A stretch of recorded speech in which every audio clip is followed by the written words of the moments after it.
Day 4 of Crossover Columbus. Today I want to mix the testimony with today's takeaway.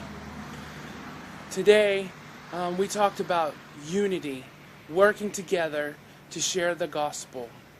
We talked about theology in the gospel, how your theology is what you need in order to present and to share in a conversation the true gospel, the gospel of the Bible. And if your theology is correct, you will share the gospel. Theology and gospel work hand in hand. The other thing that we talked about is the unity, that we come together with different backgrounds and different training in different areas. We come together for one purpose. We're united for one purpose, and that is to spread the gospel.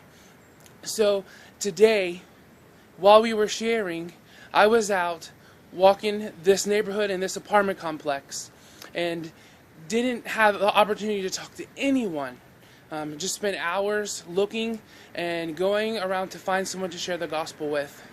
And so when I get back to where we were meeting, I see another member of another team, and he is talking to some people, sharing the gospel. So I go over there to listen to the conversation and to pray with him, and to pray for them for the Holy Spirit to move in the hearts of those people that Carlos is sharing the gospel with.